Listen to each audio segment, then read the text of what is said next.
As some of you may or may not know, back in July 2014, I competed in my first fitness modeling competition ever. The reasons why I got involved with this was because that competition that I entered, it was called the FIFA Fitness Model Competition Search. It was for a shoot on the Cover Model magazine, $5,000 grand prize, and some good exposure. The cool thing was the specific criteria, it didn't involve having to wear like specialty makeup or high heels or have all like the glam rockness going on that some of the competitions ask of you. So it was 7 weeks before that I'd heard about the competition that I decided that I was curious about it, I was interested. But the thing was, I was going away to California almost right after I'd seen this.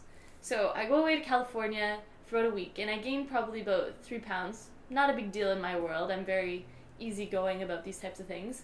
And I totally like enjoyed having the opportunity to experiment with all of these Eastern prepared meals, and it was like Chinese medicine herbs and like all these different types of soups. It was unbelievable. I loved it so much. And when I got back, I realized I only have 6 weeks before, to start this competition. So for the first week, I was just kind of doing more of the fitness side of things. I just increased my fitness. The food part I didn't really start to implement fully in the fitness model diet prep fashion that was necessary. And about after the end of the week, I ended up having a conversation with somebody in which they said to me, listen, you know what, I don't think you're going to be prepared at all to do the competition. I think it's way too late for you to do the prep that you're supposed to in terms of the food. I don't think you're going to do too well. And in that moment, I was so fired up. It was hilarious because at the time it was a breakup, and my whole body just like got so angry, and it was like I was hardwired to prove this person wrong, prove to myself that I was capable of doing something in such a short period of time. And that was it. I just took off, and from that moment forward, my diet prep that I prepared for myself was like totally in alignment with what I needed to do. And what I found through that process was when I competed, I did well. I came 11 out of about 63 girls for my division.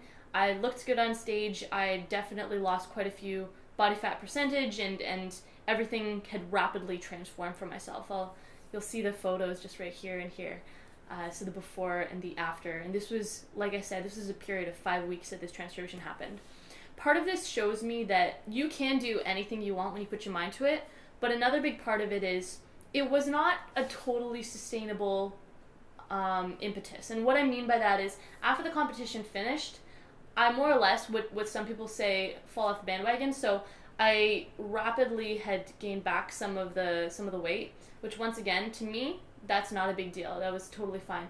But what I noticed is when you have something from the exterior kind of motivating you to make a change, once you've already proved yourself, it kind of falls off. That reason doesn't stick anymore with you. So in my case, it was I'd already proved to myself that I was worthy and capable of competing in a very short period of time for prep. And I proved that other person wrong too, because I ended up doing quite well. But now I feel like looking back on that, that's one way that you can get involved with making a change. But what can be more sustainable is now I look at it as anytime I'm making a change, it is from within. It's not about proving a point. It's not about being perfectionistic. It's about knowing that this is going to serve my body well. This is going to make my body strong, flexible, capable, agile.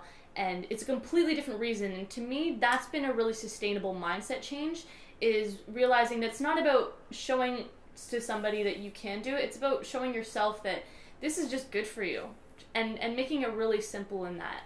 So for those of you that are looking to make a change, I don't judge the before or after picture of my mindset of what drove me, but for yourself, whatever it is that's going to motivate you to make a positive change in your life, do it.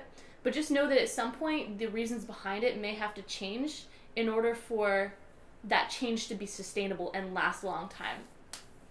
That's a little bit on my reflections of particularly the mindset component of why and how I was so fueled and capable of getting involved with that fitness competition and stuck it out. I'm going to be sharing another video about the actual steps behind what I took and how things had rapidly gone 180, as you might say. Thanks for listening. This is Jillian Wisborg, holistic nutritionist. Glad to be of service to you. Take care.